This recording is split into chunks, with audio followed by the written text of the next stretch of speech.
Welcome, friends and fans. It's Sam Dobrow here, adding one more talk to my artist talks for Atlanta Celebrates Photography. I appreciate you tuning in today. And today our subject will be the Galapagos Islands, Darwin's primordial soup. The Galapagos are a really interesting place, and I'm going to take you through some of the photos that we took on the different environs, and I hope you'll enjoy the walkthrough of the portfolio. So without further ado, let's get started. This is one of the typical scenes we might see in the Galapagos Islands. On our adventure, we traveled by a catamaran, and we went to several different islands in the Galapagos. And they do have different environs. This one was rather lush. Most of them are more desert-like you might see in the background of that picture, with a lot of lava and rock. But occasionally we find some lush areas, and this is one of them that we saw. And a lot of the areas that we went into, we could scuba dive and snorkel in these lagoons and mingle with the various animals. This is the way we got around a lot of the islands from our catamaran, which held about 20 people on board, 20 passengers on board. We would go into these small motorized dinghies, and we would just explore the edges of the park. Interestingly enough, the park has limited admission of certain people per day, and on a timed entry in various locations. So it does minimize the amount of people that interact with the animals, and it also makes sure that you don't really feel like there's anyone else there with you when you're there. And that includes both in the waters as well as on the land. I do not have any underwater photos, even though that was quite interesting. I will tell you the water there was exceptionally cold. Here we have one of our terrestrial creatures. It's a turtle, and we were able to get right up in his face, and he was sitting there staring us down, not going anywhere, just checking us out as we were checking him out. The interesting thing about the animals in the Galapagos is they really have no fear of humans. The area has been protected for so long that the animals have no fear of interacting with humans, because we pose no threat to them. This was interesting. This was a courtship dance between these two turtles. We watched them for about half an hour. The female is the one facing us, and the male is the one in the more dominant position. And after doing a little bit of a dance, they actually did decide to mate. And it was a surprise just to watch the courting ritual of these two creatures. A lot of colorful birds. These are like the pelicans. You'll see them everywhere. While we were waiting at the dock, this guy just came and sat down next to us. You can see he's quite wet. He's got beautiful colors. Just love the eye shot here. It's just such a crisp look at him looking at us, and just a really beautiful look. Of course, he's got these nice webbed feet as well. There are a lot of reptiles. I love this shot. This striped lizard was sitting on this water-beaten driftwood type of a tree stump. It almost looks like a zebra in its formation, and just really liked the lines that were presented here from nature at its best. These birds are some of the most sought-after birds when people go to visit the Galapagos Islands. They're called the blue-footed boobies. There are also some red-footed boobies that are much more rare. They're pretty much the same bird except the color of their feet. And these guys hang out in the rocks where the water splashes up, and they also hang out in some of the caves that are water caves. Very interesting birds. They can do some really amazing acrobatics in the air as they fly up almost in a flock and then dive straight down into the water and for fishing. Very, very acrobatic. It just looks like a rocket drop or a torpedo being dropped out of a plane. The way they just streamline themselves and just go straight down into the water, hunting for fish. Here we have a turtle in the water. There's a lot of animals that come around in the water, and certainly the turtles are there quite a lot. They grow fairly large, and the water's crisp and clear enough that you can see many of these water animals. And this one was just really beautiful, both his stride, his colors. Just very, very nice specimen here. And here we have an iguana. These are one of the iguanas that are limited to certain islands, and they have this very rough skin, which you can see in his face and his arm, and they really don't mind you getting close. They're a little skittish if you get too close, but with a telephoto lens, you can get fairly close without them running off. And the key to approaching these animals is, again, to move slowly, take shots, and move in closer. At some point, they're going to take off, but sometimes you can get really close to them before they run.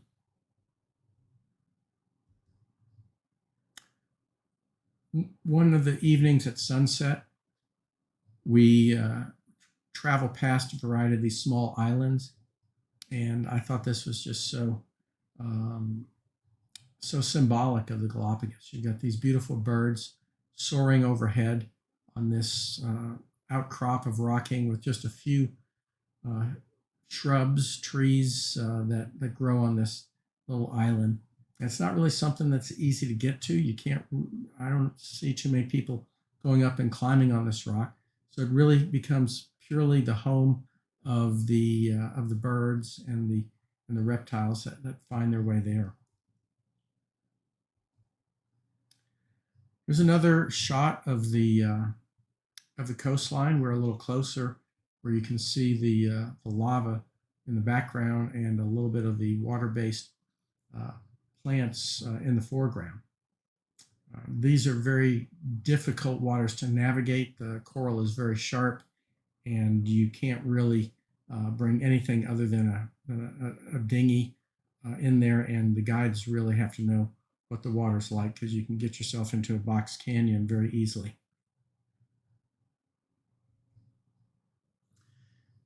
This is a plant. I don't really know what type it is. I just really thought it was beautiful. It just reminded me almost of like lettuce, something that the land animals would like to eat on.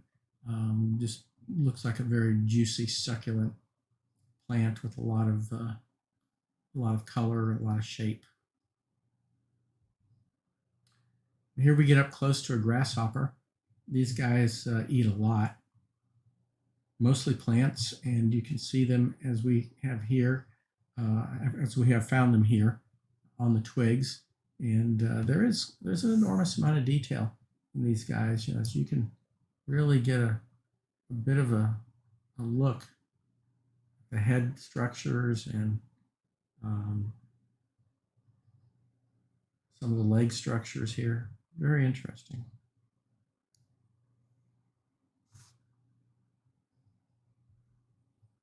And a bird, a lot of birds out here. This is not an uncommon bird. I believe it's a finch of some type, but we were able to get close enough to it before he flew away that we got this great side view, grabbing onto the twig and nibbling at probably some bugs that were on the twig. And again, this is another lagoon. We've got a flamingo in the foreground swimming around there, a lone flamingo. And you can see there's some cactus in the background, so kind of paints a picture of a little bit of a desert environment even though you've got the water and you've got these lush trees here in the foreground. It's kind of an interesting mix of the cactus and the lava and these salt water tolerant shrubs that grow along the edge, and the grasses as well.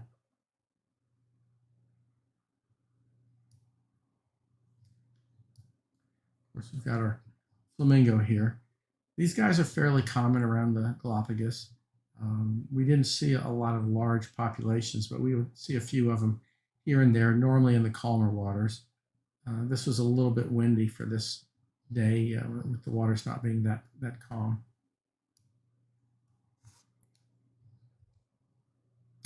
And here we have one of our lizards. These iguanas are amazing. Just they almost look like a piece of lava themselves. And they don't let you get, these guys don't let you get too close to them. They will run, but they look kind of menacing. And I've got a few other shots to show you, but you can see they have these very sharp, I don't know, horns, fins, whatever you might call them, to protect themselves.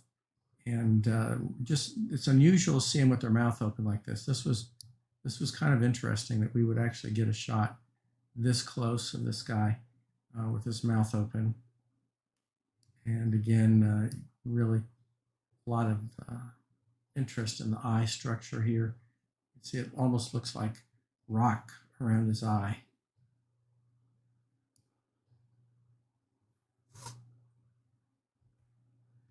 And here's another of the iguanas. Again, you can see it looks like he's part of the rock. His skin is very leathery. These scales look very tough. And he has these spines on his back and his crown as well. I'm sure that they're used for protection. And you may not even realize it, but this is another one behind him with the, what looks like just a piece of rock. It's almost, you can almost not even notice it because of the way that they are camouflaged to just blend in. Very interesting. Very interesting creatures. And this is a pair of iguanas. I would say, I guess they're lovers or mates. One of them is just hanging on the other. Maybe it's a mother and child. I don't know what the habits are, but I love the way they just blend in together. You almost don't notice that they are two separate creatures. They're almost like they're one melded together with their camouflage.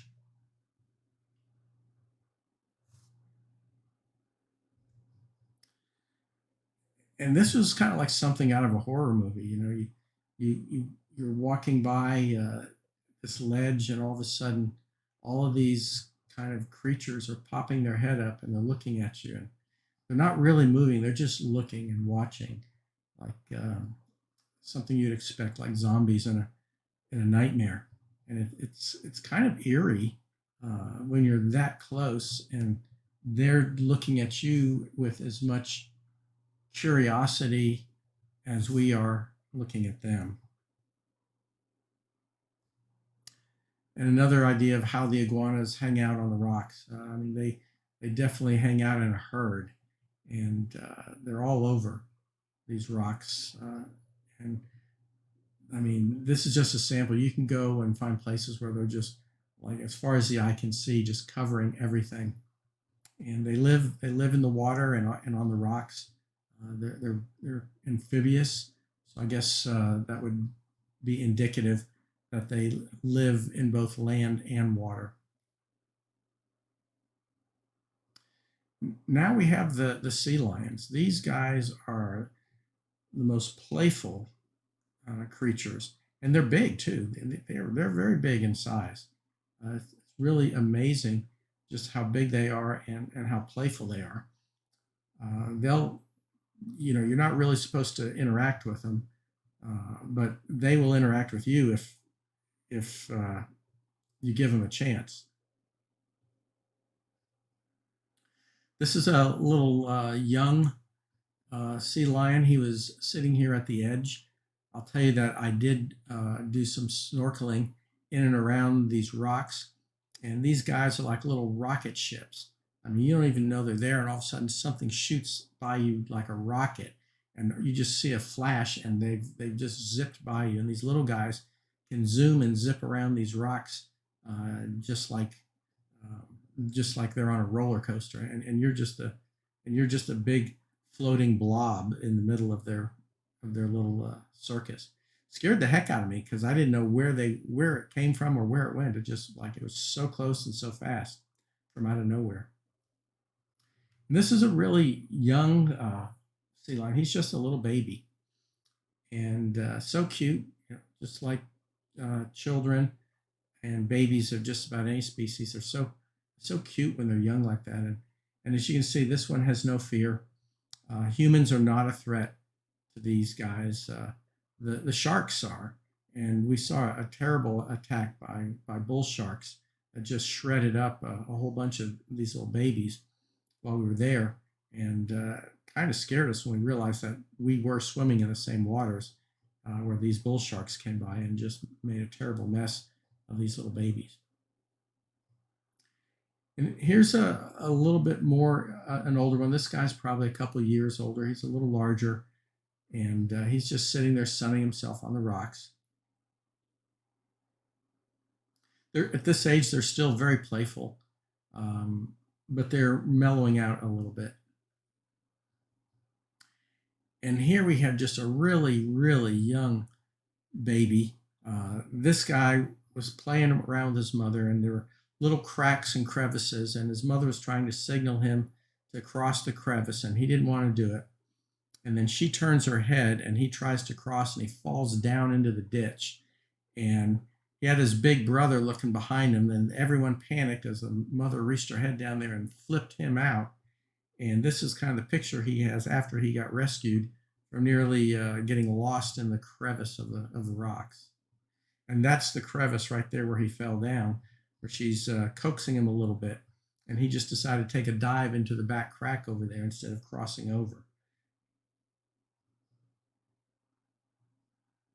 Hysterical, absolutely hysterical. The expressions, you could read the expressions like they were people.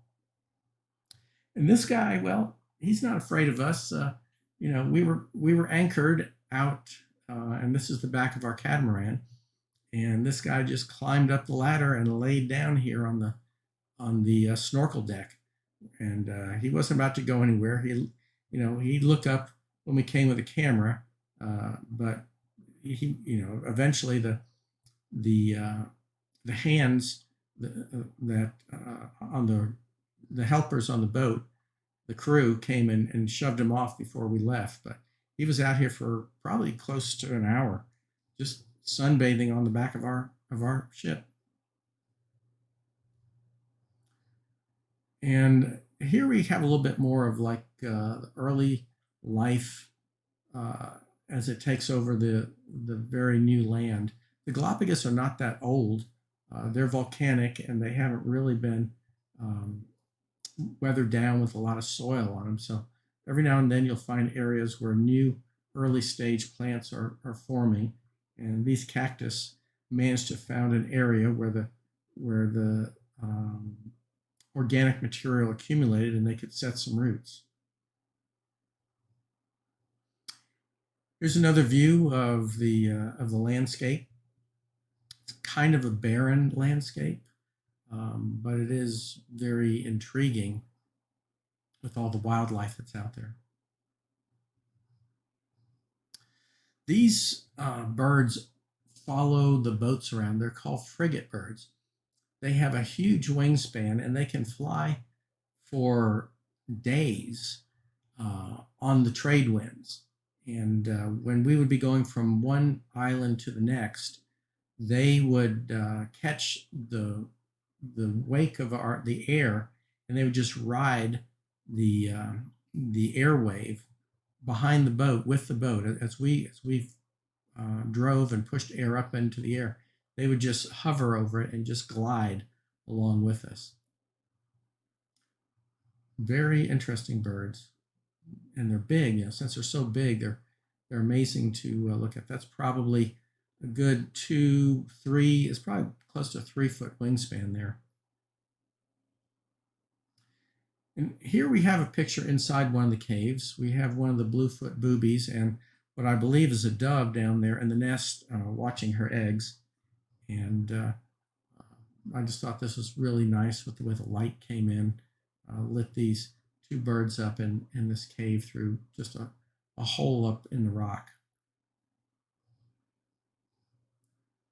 Another picture of our blue-footed booby, very attractive birds, very colorful with their blue bills, their blue feet, their greenish eyes, and their brown and white feathers. You'll notice the rocks that they're standing on. That's bird dew. They cover these rocks completely with their droppings, and you'll see these stains everywhere where the birds have a stand, and you can tell that it's a popular stand by the amount of droppings that are there. This is another colorful bird. This is at the water's edge. This guy looks for small crabs and other creatures at the edge of the beach, at the edge of the water. He'll climb on the rocks. He'll climb on the sand. And again, he's got this beautiful red colored bill, just in the eye.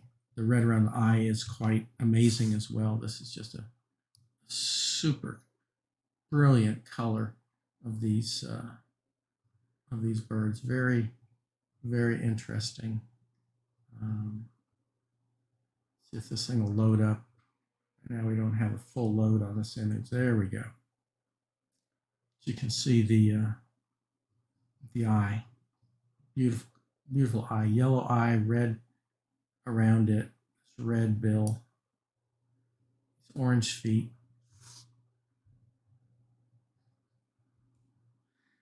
And these crabs, these red crabs are pretty common as well. They're everywhere. They scuttle along the beach. It's hard to catch them. They do not let you get very close to them. I was really pretty lucky to get this close with the telephoto lens to get this shot. So most of the time, you can't even get close enough with a strong telly to get one of these guys to stand still. Never mind getting perched up here on a rock where you can see all of his claws digging in and holding on. But yeah, very, very colorful. Amazing, amazingly beautiful. And here we have the desert. This island's a little bit drier than some of the others. We walked around many of these islands. We would find everything from a carcass of an iguana to bird nests, all kinds of different animals all around. And each of the environs are a little different.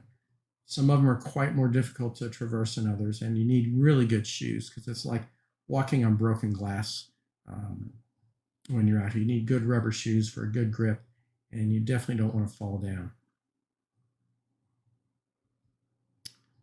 Cactus growing out of the rocks with a pelican on the other side of it. I love the shape of this cactus, the way it's growing out of the rocks, and the pelican over here seems almost like he's got a nest or something he's guarding. You can see his trail where he's been up on that rock for a few times, and very nice cactus specimen here.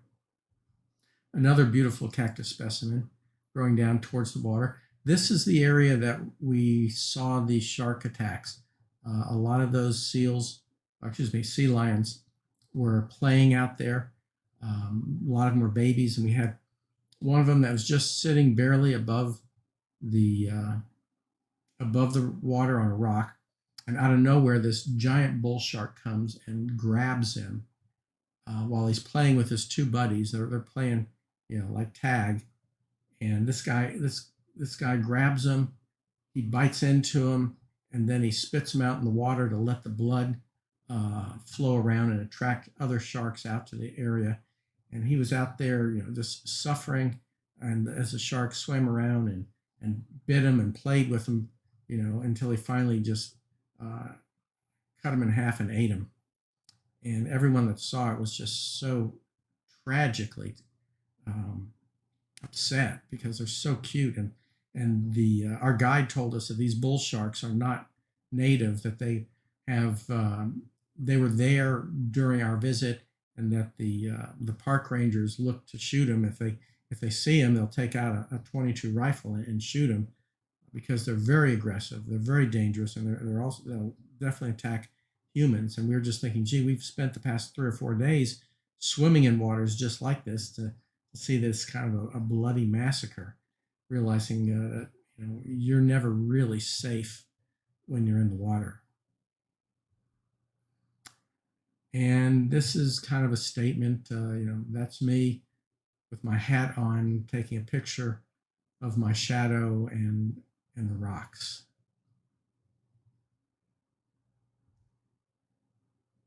And kind of wrapping up this series is a sunset, another beautiful sunset as we cruise off in the evening from our daily activities to our next destination. We have all these beautiful sunset cruises in the evening. Sit out on the back with a drink, a glass of wine, maybe a little cheese, as we just slowly sail to our next destination. And the crew cooks us dinner right after sunset. Usually the dinner's ready, and we have a great meal before getting back out and looking at some of the stars in the evenings, and then ultimately bedtime. So that's it for my talk today, and I hope you've enjoyed this tour of the Galapagos Islands. There's certainly a lot more to see there. I've left you with some of the highlights, but certainly I hope you'll come back and see my next talk. I have another talk today at 4 o'clock. This is the name of that talk is called "Eat What You Kill," and you'll have to tune into that talk to understand why I call it that. But it's based in Peru and Ecuador.